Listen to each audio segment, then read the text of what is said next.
And thank you, Commissioner Chang, for getting us off to a great start on this. We're ready to move into our first panel, and you sort of set us up well for it because you teed up the topic on this one as part of your comments, because this panel is going to focus on the road ahead for advanced transmission technologies.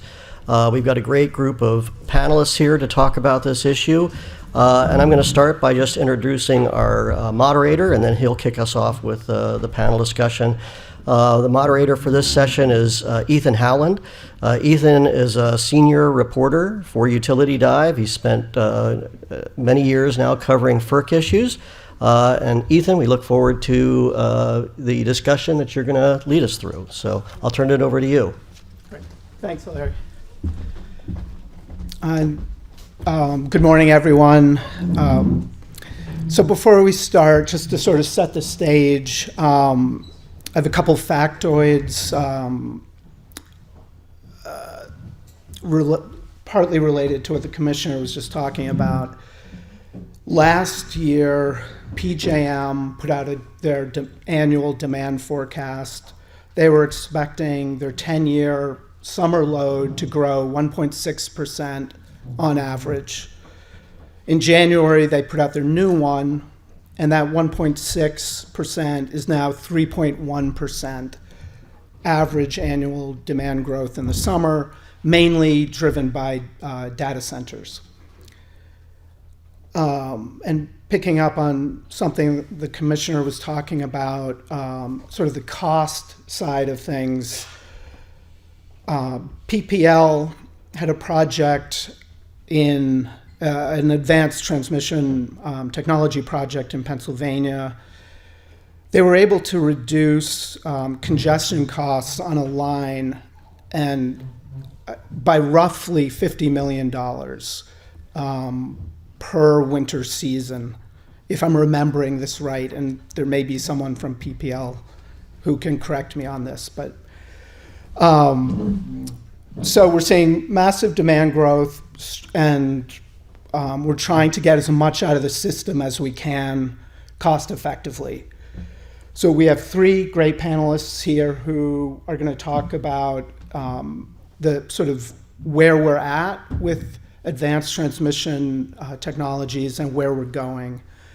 We have Rob Gramlich here, who's the founder and president of Grid Strategies, a transmission-oriented consulting firm.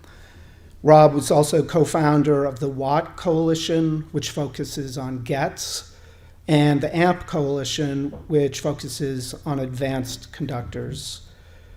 Julia Frayer is a partner and managing director at London Economics International, and Natasha Deschene is vice president for electric asset management and engineering at National Grid's New York utility.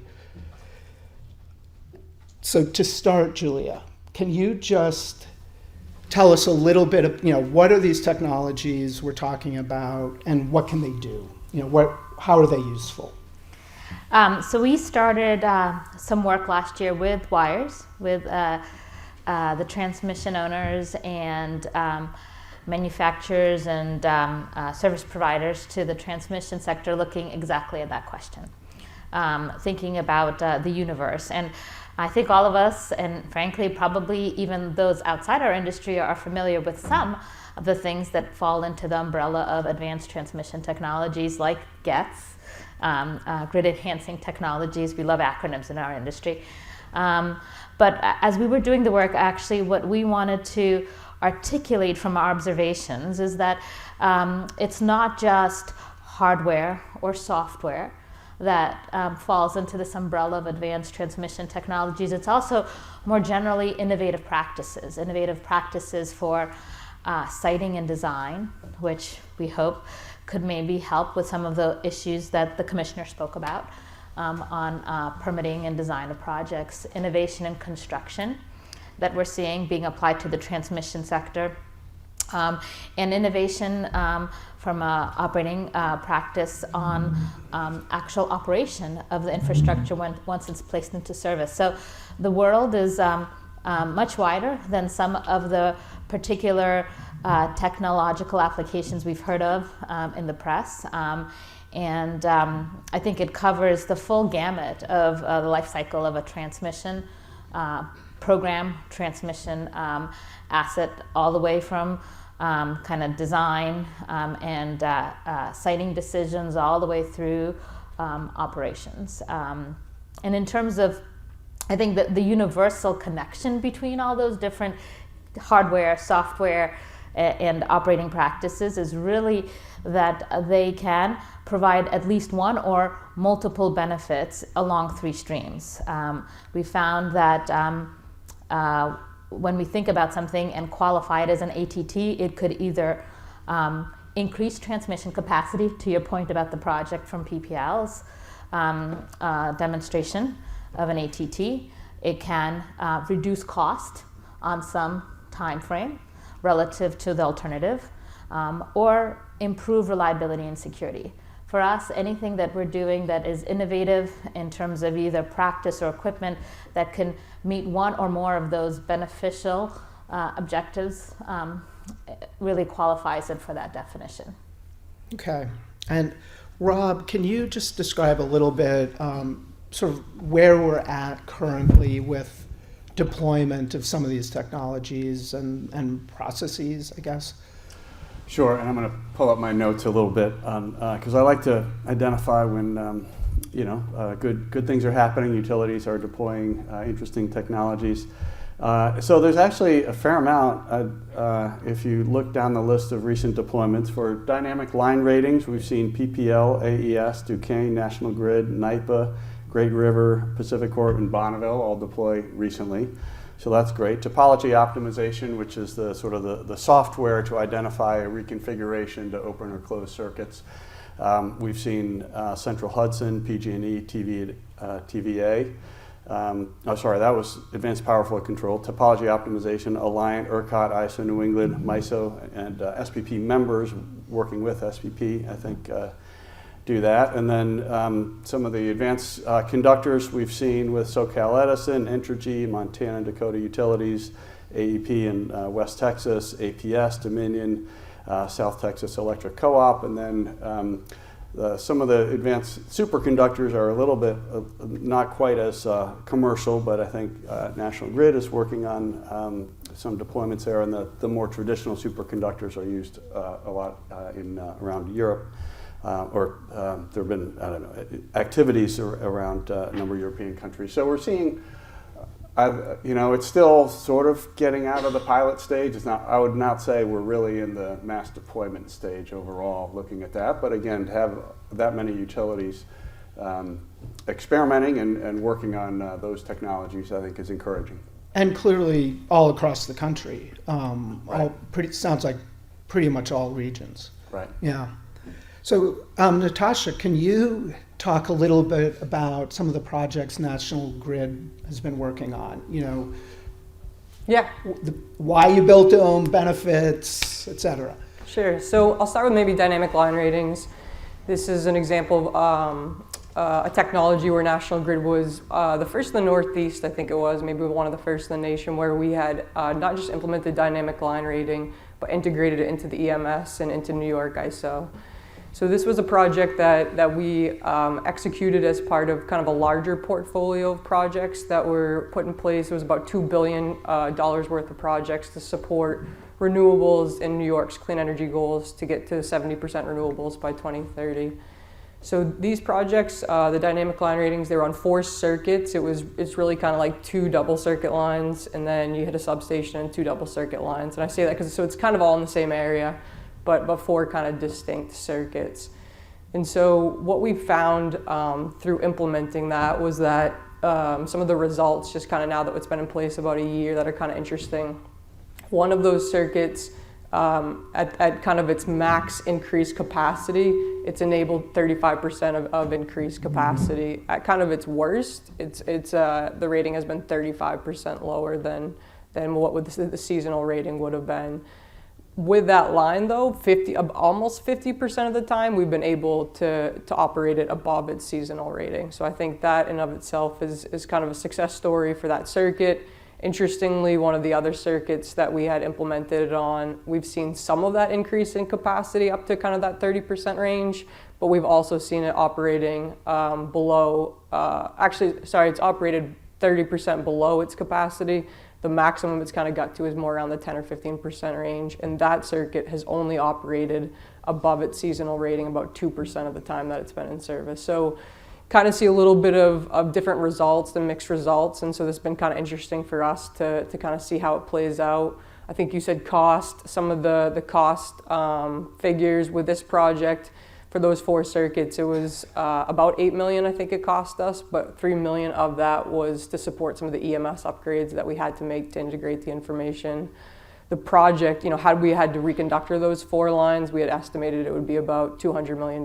So this $8 million investment allowed us to defer the much more significant increased investment of rebuilding the lines right away. So that's a little bit on, and this project too, kind of interestingly, I said support renewables. We do have wind farms in the area that are connected, about 300 megawatts. And so we implemented this solution specifically to unbottle the wind renewables that were in that area. The second project I'll highlight maybe a little less traditional on the GIT side, but as part of the larger transmission technologies, digital substations. So digital substations is using communication protocol called IEC 61850, which I know is a mouthful, but it's basically taking hundreds or thousands of copper wires and converting it to a single fiber. So we set off with pretty ambitious goals a few years ago on kind of how many substations we wanted to do, and we prepared a business case at the time that told us that there is a lot of upfront learning, a lot of new training that the field folks will have to embrace, and so from a cost standpoint, we didn't expect that we would break even until we probably hit like our 7th substation.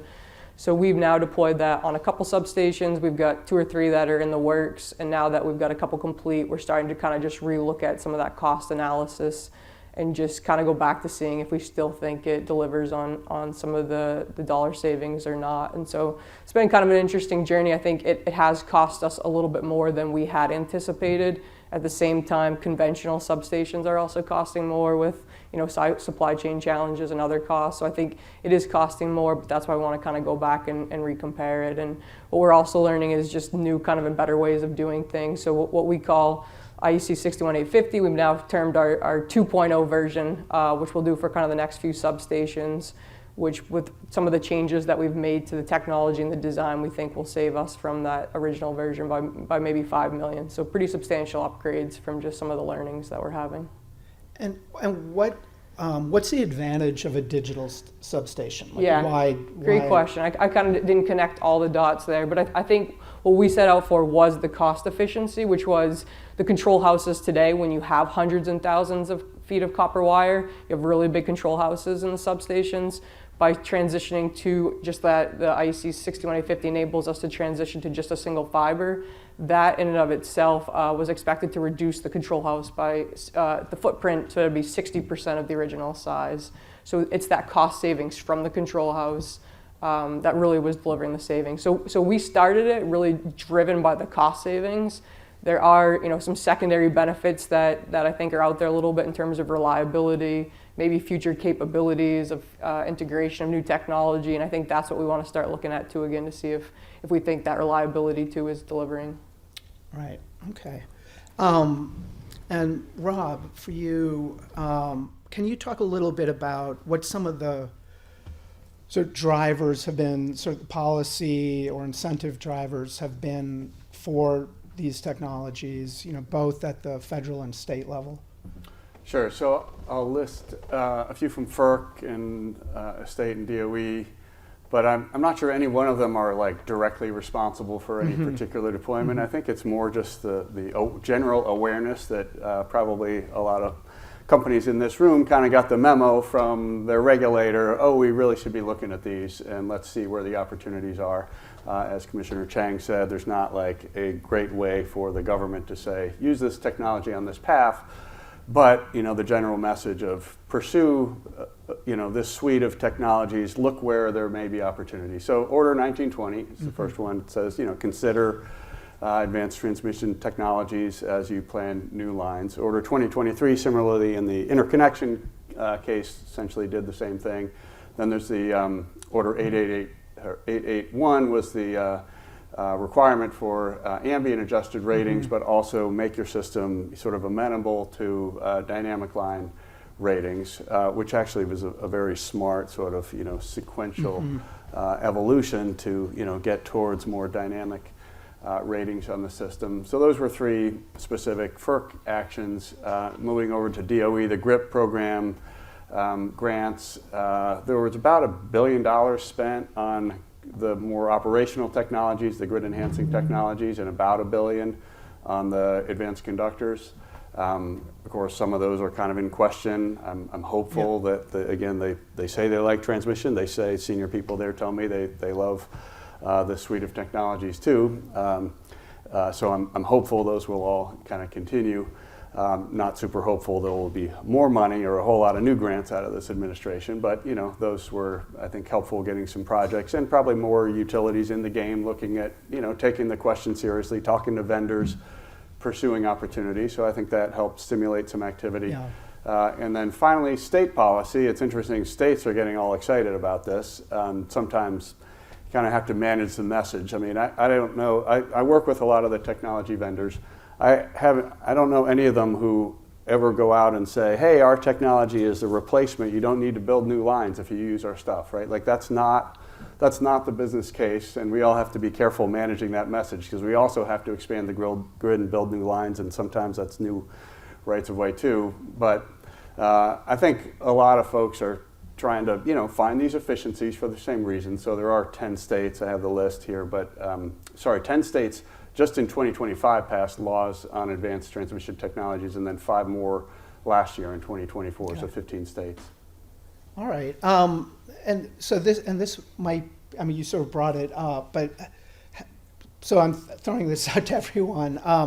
Have you seen, like, where are we at kind of with the new, with the Trump administration in, like, has the landscape changed because of this for these technologies? And kind of where are we at? Or how are you feeling about it? Well, I can start as a non-DC resident or somebody that isn't necessarily ingrained in that. My perception is that with respect to the transmission sector and actually adopting and trying these technologies, separate from policy, and supporting policy and supporting regulation never hurts. But separate from that, I think a lot of the technologies, as they say, the mother of all invention, arrived because there was certain characteristics occurring on the grid, certain problems essentially arising in the grid that led people in the industry to really think about, well, how do I meet that challenge? Maybe I can't reconductor as quickly as I need capacity. So how do I get that capacity? I have congestion, or I'm anticipating congestion really popping up and I won't be able to solve it. Is there something that I can do cost effectively? That's from the stories we've learned from interviewing transmission owning utilities across the US. That's been a major driver for trying out ATTs across the universe, and I think that will continue regardless of which administration in there, because those problems are innate to the industry, and challenges, we won't even call them problems, challenges, and they are very specific. So when you do valuations of the opportunities, they're going to be really specific to the facts on the ground for a particular utility in a particular part of their service territory and so forth. Yeah. So Natasha, does what's happening in Washington sort of affect your work at all, or? Yeah, so a couple ways. One, Massachusetts, along with some other states, was awarded funding as part of DOE for Power Up New England, which was is a large investment to support offshore wind coming into Massachusetts. And so for the national grid piece of the project, as part of that project, dynamic line ratings is one of the technologies that's part of that. And so in terms of kind of where we stand with it, from my understanding on the Massachusetts side is we, with the Trump administration executive order asking that all the funding be reviewed, we received an information or data request for some information that we submitted in June. And so now we're just a bit in a hold to kind of see what happens coming out of that. So yeah, it could be impactful, but I definitely think the DOE funding, I mean, we were relying on that for especially the round 3 for a lot of advanced technology projects that we were putting forward. Our company's strategy in the first couple of rounds was kind of some larger projects, some larger initiatives, but going into this third round, we were planning to do an advanced conductor project, I think a flexible transform. We had a bunch of stuff that we were planning to put in, so was a bit disappointed we were to kind of have that paused. But so it's basically on pause and Yeah, we'll waiting. have to- Yeah. Okay.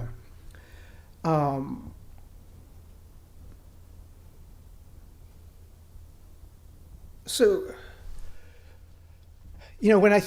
when I first heard about grid enhancing technologies, and I think a number of FERC commissioners have said basically they sound like no-brainers. They can be built relatively quickly compared to other things. They can produce significant savings, et cetera.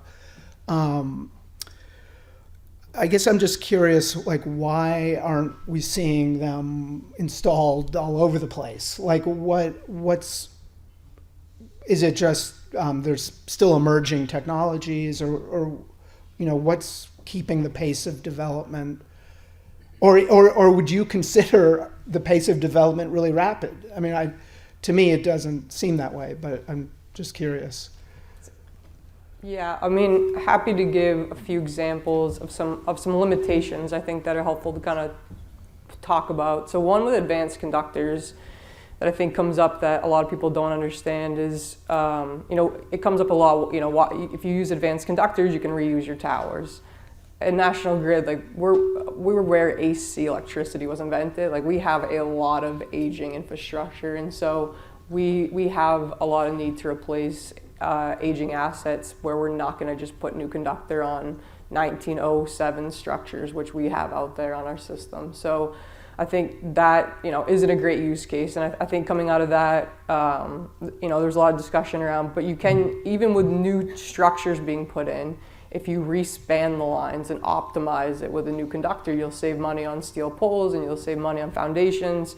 And we agree with that concept. I think the challenge when it comes to practically implementing it is we have a lot of right-of-ways with 4 or 5 circuits in them, and there's not a lot of space between them. And so they've been built where all the towers are next to each other. So all of a sudden, if you take one of those circuits and you respan it, you're now putting a structure in the midspan of the other lines, and now you don't have the clearance you need, because when the wind's blowing, the wind's going to blow into that structure. And so those are some of the situations that I think when the engineers kind of dive into the details, they find that it's not an actual practical application. But I think when you have that ability to kind of respan, re-optimize the line, it's the only line in the right of way or it's a new construction, I think those are some of the opportunities you see with dynamic line rating.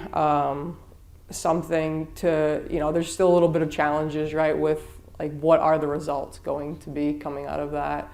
So I think that brings a little bit of hesitancy up front, but then also, each region is specific, and I think that's really important. So in New York, what we find for a lot of our projects, we're limited by voltage limitations and constraints, and so increasing the thermal capacity through dynamic line rating isn't going to solve the challenges. We need new transmission to solve those problems. So I think that's where there are those use cases, but there are some limitations. Yeah. And Julia, what have you seen in talking to people? Natasha said it so elegantly. I don't know if I'm going to be able to add, but it I think dovetails with what the commissioner said earlier too, that regional differences matter, and the specific facts on the ground matter. And we are talking about technology, so it's not just, I'm not an engineer, I'm an economist, so it's not just coming up with an idea and saying run forward with it. It has to actually make sense on so many various dimensions, financially, reliably, electrically. So that's what we found talking to people, that it's not for the sake of thinking about application, but it sometimes doesn't work in application in a particular location on a particular project. So it needs to be integrated within the suite of all the tools that transmission owners have available for them to build transmission. And I think I'm going to focus on a process challenge we have. What we don't want is, some utility or some transmission developer proposes a line, it goes into the CPCN permitting process, and the regulator says, well, you could have done technology X instead, and that becomes like the holdup for that line. At that stage, that's not a productive conversation, and we've represented some of the utilities here in those CPCN and saying, no, that technology is not a replacement. But where is the right place for that evaluation? It's also, I will say, it's not an ideal application in a 20-year 1920 compliant transmission process to say, some of these technologies are a great fit. They're not in a 20-year time frame when you kind of have to assume the worst about system conditions and wind speed affecting lines, et cetera. That's also not like an ideal application. So this part of our problem, I think, is just the finding the right stage in the process to consider the right technologies, et cetera. Now the utilities, the transmission owners, can do that. They have a lot of wide discretion to sort of do that and face the serious questions that Natasha and her colleagues do. And I guess I would just encourage, sort of like Commissioner Chang said, it's like sort of a social license thing. It would really help to demonstrate over time that the whole suite of technologies are being used and deployed, just to demonstrate to customers and regulators that yes, we are considering all the tools in the toolbox. Sometimes we're going to have to come to you and say we need a new right-of-way. But we've demonstrated that sometimes this technology or sometimes that technology will help solve this problem, and we've proven that by doing it. And so to some extent, these conversations with state regulators with the 1920 process, might help, or just other conversations with regulators to say exactly what you did. Well, we looked at this path, turned out we couldn't, redo the towers, but this other path, maybe we could. State regulators are obviously not super well equipped to really have those technical conversations, but hopefully, they could be when we have a more constructive dialogue between transmission owners and the public and with regulators to kind of say, yes, all these things are being considered, and it's not at the wrong time at the end of the process in a litigious type of context, but it's in a more constructive stage of the process. Yeah, so Natasha, how, for National Grid's projects in New York, how did you work with the New York Public Service Commission? Just what was the process there? Did you have to get approval beforehand? Or Yep. So it was part of, like I said, the bundle, which we call CLCPA, Climate Leadership and Community Protection Act, which is New York's legislation. So coming out of, there was an extensive planning process to look at if we achieve our goal of 70% renewables by 2030, where would those renewables be? And studying where on the system they would be, what upgrades would be needed, and then working amongst all the utilities and the regulator to develop what are the investments, which areas would we need to upgrade to support that. And as part of that legislation, it was in there to ensure that we are looking at grid enhancing technologies. And so we did evaluate, certain opportunities where we thought we could use dynamic line rating, and we found a set of projects, like I said, where we thought it made sense. The regulator was very favorable of supporting that, and I think, like I said, renewables is one of the better areas to really start with, because you do have some flexibility to curtail them if you needed to, if you weren't achieving the ratings you did, whereas trying to use it for large loads and data centers can be tougher if it's not delivering on what you expected. So I think this was a really good use case. Our regulators were very supportive. They even, we work with all the utilities in New York and our regulators on a working group that's all about advanced technologies and kind of sharing lessons learned and kind of having just open discussion on what's going well. So there's a statewide working group on it. Okay. Yeah. And what about looking ahead? Are you planning projects at the moment? And and what are the use cases? And I think one of the use cases I would highlight that we keep talking about within our company is kind of, we call it bridge to wire. What is a bridge solution that will defer that wood wire solution in the future? And so it could be things like storage and stuff where we haven't seen as many use cases on the transmission side, But I actually think the dynamic line rating application is one of our best examples of bridge to wire. We put these dynamic line rating devices on a 1922-year-old line. So I think I almost spit out my coffee when I heard we were doing that because I mean, it's a 100-year-old line. Like, when we talk about squeezing the most out of our lines and our assets, I mean, we're just in a place where we need to invest so much in our system that even if we can squeeze out 10 more years of deferring the need to rebuild that line 10 or 15 years later and put the dynamic line rating on now, we think we have some opportunity to even move those devices later when we rebuild it. So I think that, the whole bridge to wire idea of how do we bridge some of that gap, because we have so much we need to invest now, like where can we kick the can down the road a little bit on some of the investments. So I think that's a big one. I think we've got, as part of the Clean Energy 2030 goals, the next phase is rolling out, and we have another dynamic line rating project that we're planning to do, again, to support renewables. And then we've got some advanced conductor pilots that we're planning to do with a newer technology, TS conductor. And so also, obviously, the deferment, there's a ratepayer benefit to that, I'm assuming. Yeah. Right? Okay.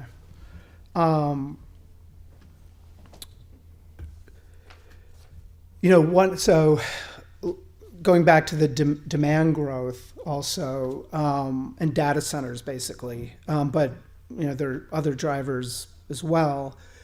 Do you see a role for these technologies in handling this, what seems to be like really fast growing, emergent demand that's coming faster than you can build power plants? And so do you think there's something here for these technologies?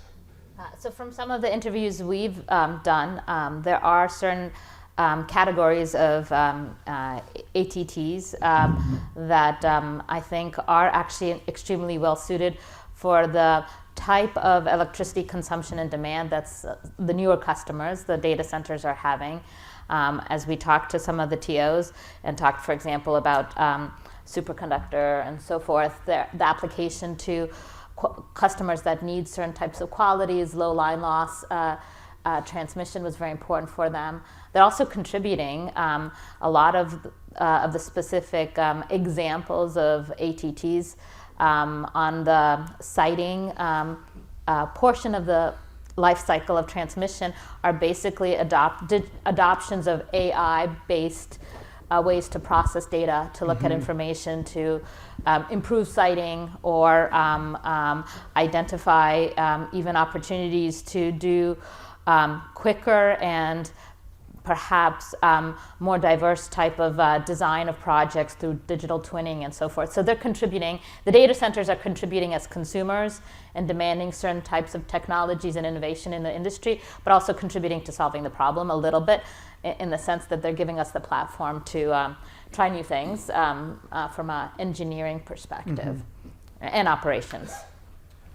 Yeah, I would second what was said. I think some of the advanced conductors may have some opportunities. I think AI probably is a big one. When we talk about the volume and of some of the data centers and the fact that a lot of them are speculative and they're just trying to seek information. I don't think there's a tool yet that we feel is ready today, but I think we see a lot of opportunity with maybe some tools down the road that could do a little more automation of some of the studies, and also just development of the scopes and the estimates associated with those projects interconnecting. And so I think AI will also help a little bit, with some of the analysis. And kind of just on the advanced conductors, could you just help me understand why they might be significant for data center customers?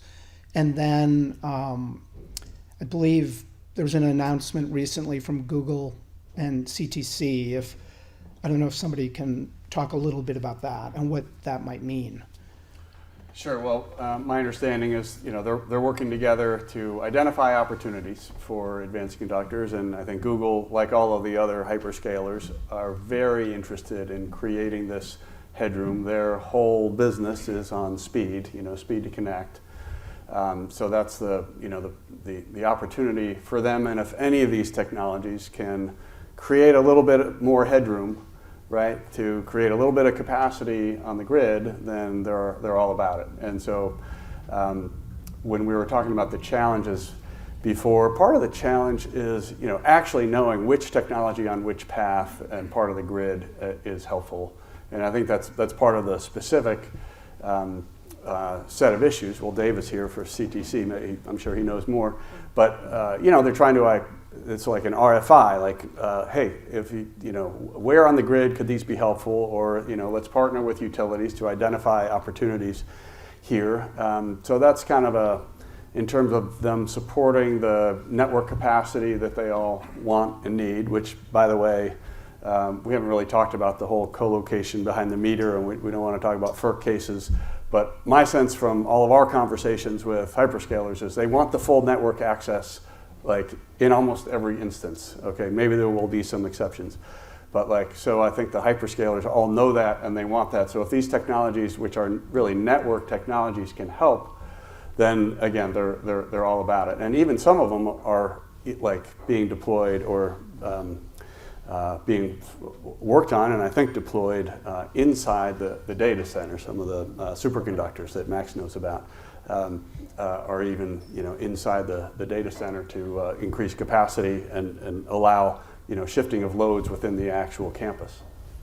So on the issue of superconductors, where are we at in their deployment? Like what?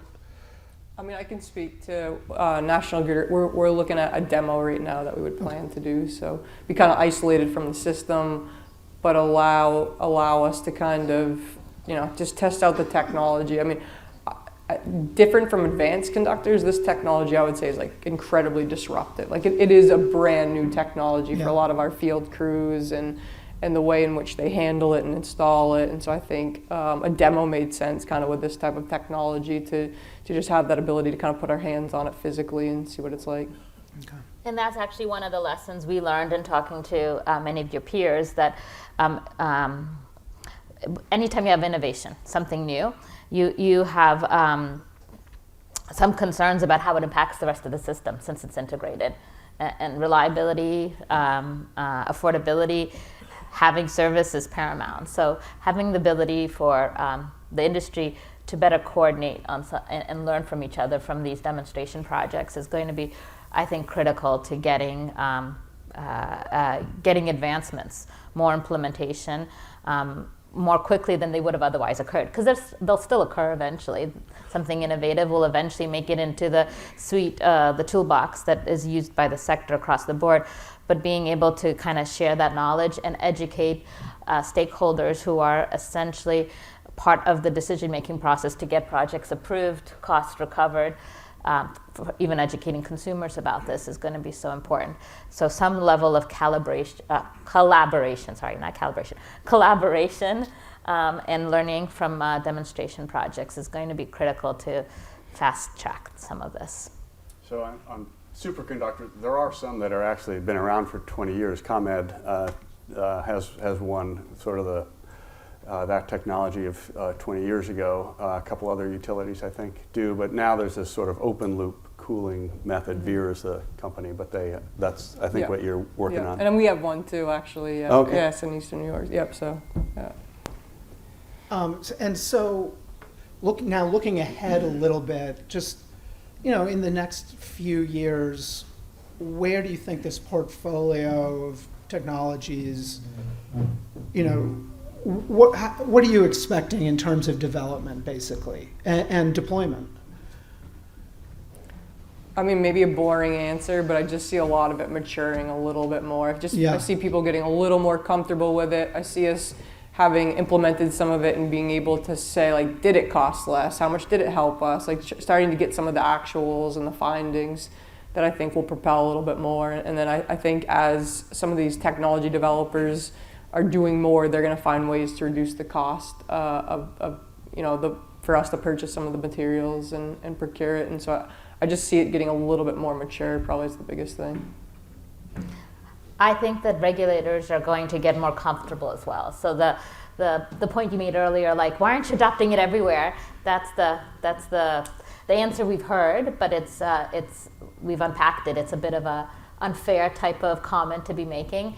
I think they'll get also more mature in their understanding of the technology. Like right now, I think we've all gotten comfortable with the term right-sizing investment. I think they'll get more comfortable with the use cases for ATTs and where they're appropriate, where they're less appropriate. Maybe also a little bit more, I would say, accepting of the fact that for demonstration projects, pilot projects, there is some risk the utilities are taking to trying those out.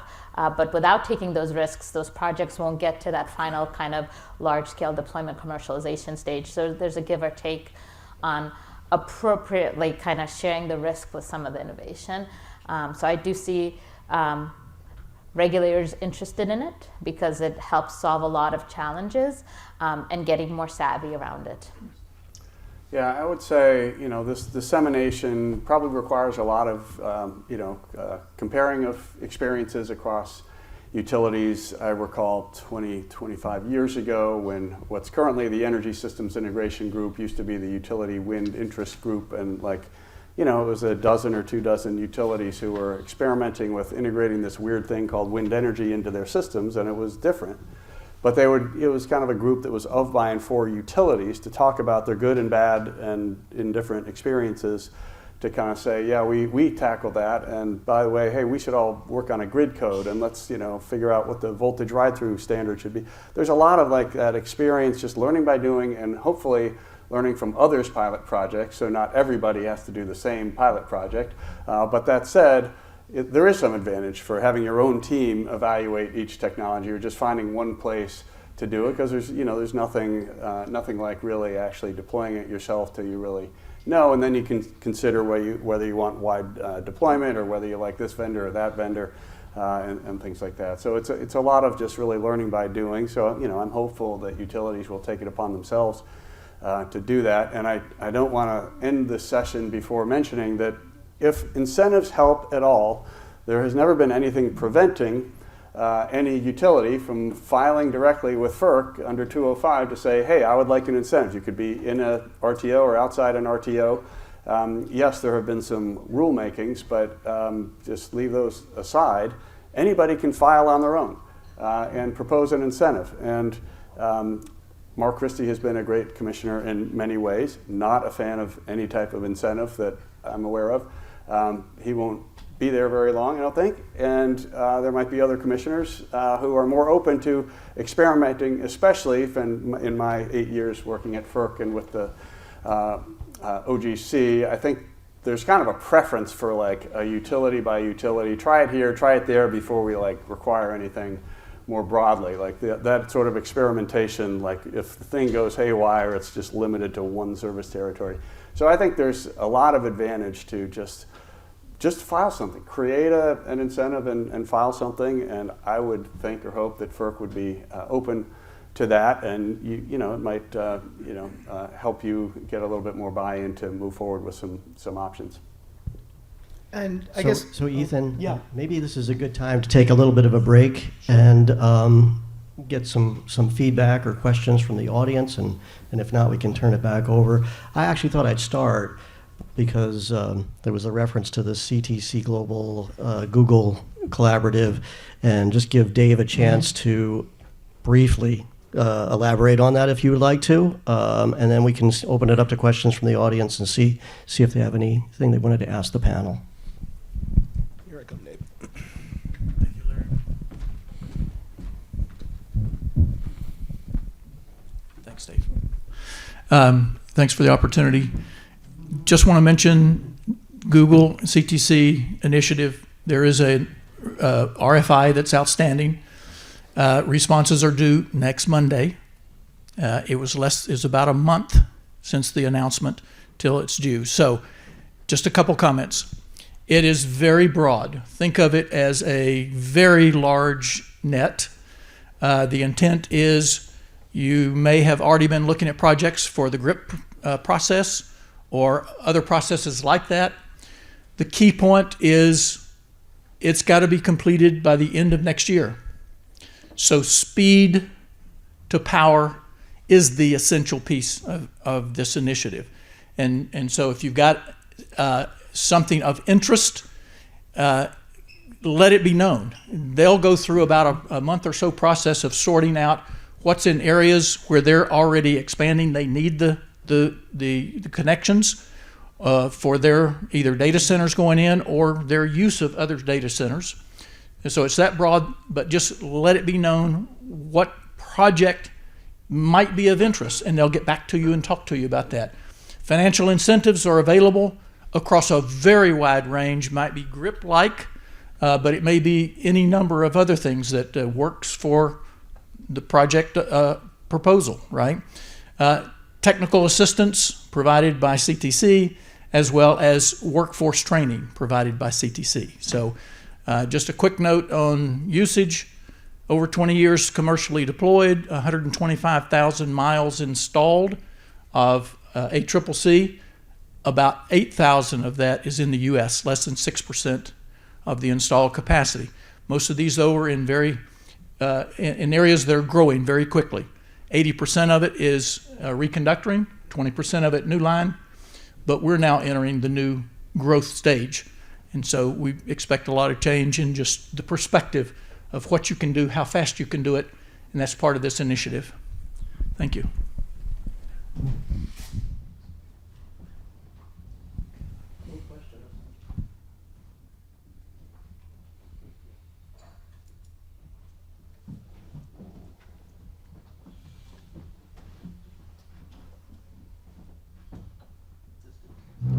I'll turn it back over to you. Yeah, I guess I was just going to ask, is there one thing, or if you could imagine one thing that would be most helpful for helping get these technologies deployed? Where would you point? Like, is it a regulatory thing? Is it we need more incentives? Is it more collaboration among utilities? How do you think about that? I mean, the first one that pops out for me is the funding, because like I said, there's just so much investment we need to make, and we're constrained from an affordability standpoint at what we want to spend. And so any opportunities for us to be reimbursed for some of the cost of the project and be able to invest that in another investment that's really critical and possibly another advanced technology, that's what I think really drives a lot of our folks to really want to push forward at a fast pace. Can I follow up with you? Yeah. Does a ratepayer incentive qualify as that, or is it really more like a DOE GRIP grant from the outside that your ratepayers don't pay? Say that again, because I was thinking you're going a different direction. Oh, well, just like in terms of the funding, Yeah. Is it like taxpayer funding from the government and DOE, Yeah. or like an incentive for I jurisdictional mean, rates? both help. Like, the very transparent answer is, I think the financial parts of our organization would be hoping for probably more of the incentive and adder. But I think when you get to I've got the engineers, some of the folks who are just seeing these assets that are old and just passionately wanting to do as much as they can for the least amount. And so I think what drives them individually is getting some of that upfront tax incentive type funding. Mm-hmm. And to add to that discussion, maybe to diversify, because I've got nothing against the kind of trying to think of funding channels and financing. But I think another thing that I think would be important is that knowledge sharing and know-how. And I think both of you have mentioned it, you doing the pilots, the collaboration, the work groups we had years ago for the technologies that now we believe are mature. Well, ATT is on that cusp. There are some pieces that are quite mature or been taken from other industries and feel mature, but maybe still a little bit new to the electricity transmission industry. So having the ability to disseminate information, have repositories where engineering folks or management making final decisions can see the experiences of other utilities, or have kind of a supported repository at some national scale of information that says that the technology readiness of X, Y, and Z is right up there, consistent with something else you've been using for the last 10 years. I think that makes it a lot more conceivable that we can move a little bit quicker on implementation. So I'm all for that. Not sure who would be the lead on this, if that's something that's a groundswell of the industry.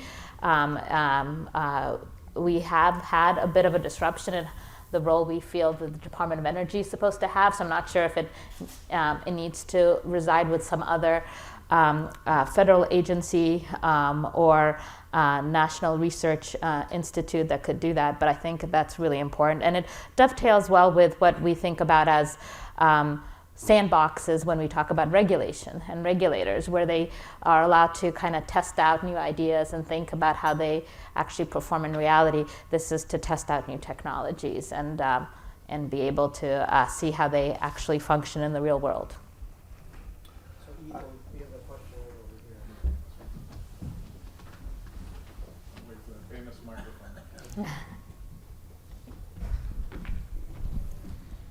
So Carrie Powell, too. I think maybe what Commissioner Chang said about education and communication is critical here. You guys are advancing that sentiment, but maybe you just comment, and I think, Natasha, you hinted at this.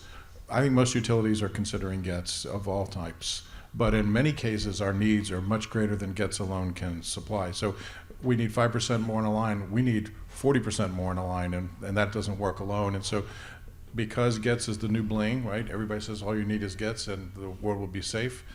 How do you propose, or can you just comment on how we educate that it is a broad brush, it is a toolbox, it's not one or the other, and in many cases the development needs for load and generation are so much greater that GETs alone can't solve? Yeah, well, I feel that personally, because I've been sort of trying to advocate for all these technologies and create whatever delivery capacity we can get, but then on the other hand, like I've worked with my friends at ITC on the Cardinal Hickory Creek, and there was a former FERC chair who testified against the line, saying, "Oh, GETs can handle this issue," and that was technically incorrect, and we had to kind of do that explanation. You don't want to be in that litigated process to do that. So there's no easy answer. I do think we all have to communicate the scale of the expansion opportunity or challenge, and say which technologies do or don't really meet that. I do think all of the transmission owners sort of build up their own credibility in that conversation to the extent they actually have used or deployed different technologies. So, National Grid, look at all the things that they have done.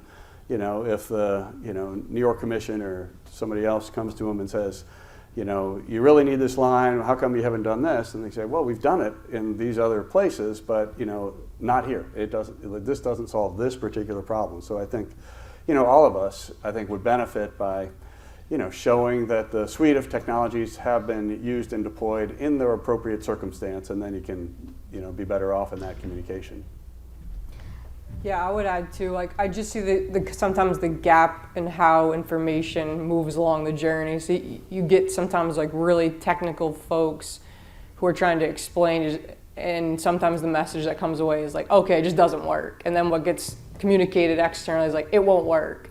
And I think we've lost some of the storytelling around the examples and the situations of those situations where it does make for a good use case and the ones where it doesn't. And I think we could do a better job probably as an industry sometimes trying to pull some of those use cases and stories and explain them in a way that everybody can kind of understand them. So sometimes it's just translating sometimes really what some really technical folks know and are trying to voice to folks who sometimes don't understand all the details of it. All right. I want to thank the panel. Thanks, Ethan, Rob, Julia, and Natasha for a great discussion. And we're going to go ahead and wrap this one up. We'll take a short